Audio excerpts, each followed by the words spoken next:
那么今天下午我们来聊一聊港股的康龙化成，它是属于一个生物医药这一个模块。那么这一次的港股是来自于咱们的一个粉丝约稿。先说一个结论吧，从整体走势来看的话，我个人认为这只股票中长期它是已经见底了，目前是处于一个二次筑底的一个阶段，后期整体向上反弹的空间还是比较大的。所以大家近期可以重点关注一下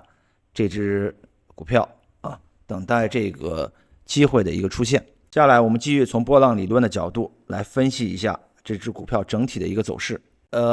周图上最高点是出现在21年的6月底高点是 94.20， 然后从这个21年6月份一直跌到了24年的8月中旬，低点是 8.06。从这一次整体下跌的走势来看它是出现了两个推动浪，推动浪。第一次是从 94.20 1 2 3 4 5在这里结束。第二次的下跌推动浪是从中途的一个反弹高点，大概是在47港币左右，又运行了1 2 3 4 5。那么目前来看此处的调整向下的调整走势也可以说是下跌走势，它是已经结束了。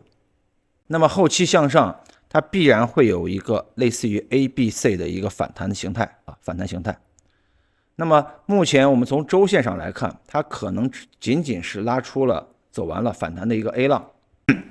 后期又出现了一个三波回撤的一个 B 浪 ，BA、BB、BC。三波调整结束那就是 B 浪结束。那其实从这个相对低位，也就是25年的4月上旬开始 14.10 开始，它其实已经处于这个 C 浪当中。那么目前我们预期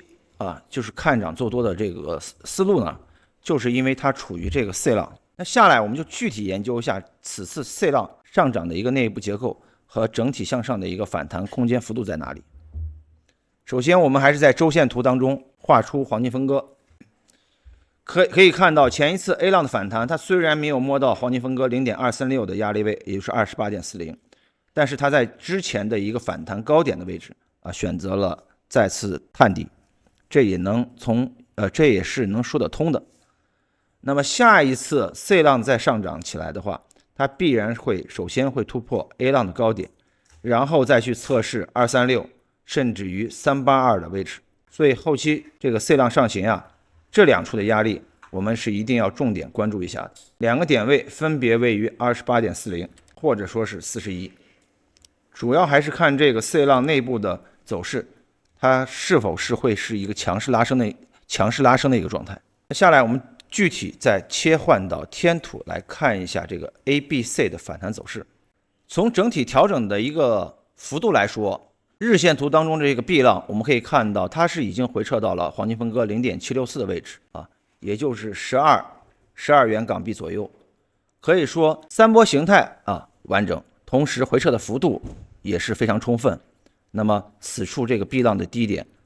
那就是 14.10 这个点位，是非常值得参考的。那其实当下我们就是要考虑这个 C 浪向上，它可能是会发展成一个5波形态，也有可能是3波形态。这里两种预期咱们同时去划分一下，1 2 3 4 5，这里可能是 C1， 然后有一个升幅回撤3波回撤 C2， 再向上走 C3 C4 C5 C1 C2 C3 C4，最后一波走势 C5。 那如果按照这种预期去运行的话，那近期从天图上来看的这个回撤就是调整它这个幅度不会太深，基本上也就是围绕这个黄金分割 50% 的位置来考虑，有可能会见底。这个点位大概是在 15.30。 所以按照第一种预期，在 15.30 附近如果出现日线的底分型或十字星的话，我们就可以尝试的去参与一下。当然由于后期的变化还存在两种预期，所以当前在建立底仓的时候，仓位不要太重不要太重。第二种就是整体的 C1 上行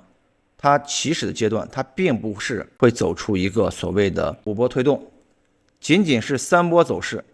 就匆匆结束。为了区分，那么这个我们就用蓝色去做标识 C1。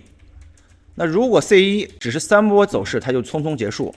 那么后期同样面临有一个 C2 的调整出现，那这个调整就相对来说会比较深，等于说是提前步入到了红色段的 C2 这个阶段。那后期向下的回撤幅度大致会回落到这个 13.2 到 12.1 这个区域到了这里才会完成这个 C2 的一个调整。之后按照蓝色段的预期，它会走 C3， 然后运行 C4 的调整，再走 C5 的上涨， C3 C4 C5。 其实我们可以看到，无论是按照红色的预期去走，还是按照蓝色的预期去运行，两者后期整体向上的方向是不会有任何太大改变的，都是瞄准着之前这个 A 浪的高点 24.85 这个位置去运行。那么所以当下来看的话，其实最大的区别就是回撤的幅度深与浅的一个问题。那刚才我们也说了两处位置分别位于 15.30 或者说是 13.20 到 12.10， 其实这两处位置都可以去尝试，只要我们把仓位控制好，同时我们将这个止损控制好，就没有太大问题。因为任何一次交易你都不能保证你进场一定是获利出局的，所以由于现在目前处于一个相对低位，那向上的空间比较大，向下调整的空间比较小，那从盈亏比的角度来说的话，它肯定是大于1:2甚至1:3的。所以以往我们的交易并不要太重视这个准确率准确率只是一个要素，第二个要素是一定要重视到这个所谓盈亏比的重要性。那通过刚才梳理，我们也基本上知道了这个生物医药类型的康龙化成后期的整体的一个波浪形态走势。那么短期我们就是等待刚才所说的两个位置，看在哪一个位置会出现底分型或十字星然后介入这一次的一个中线波段看涨的一个机会。还是我刚才所说整体的思路，你止损要放好。比如你在 15.30， 那你止损我觉得不需要太大，你放到14左右14就基本上可以了。如果是你在 13.20 到 12.10 的话，这个区域进场的话，那如果说是距离这个低点你个人认为太远距离这个低点太远，那么这个低点位置是在 10.46， 那其实你可以将这个止损比如说放到11也就足够了，大概就是控制在一个 10% 的这样一个离关系。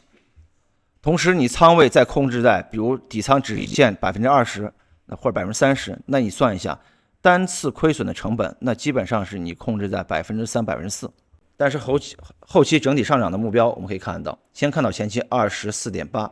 那从当前15来看的话，向上的空间大概是9港币。如果更低的位区域去进场的话，向上空间那就是在11、12港币这样一个左右一个空间了。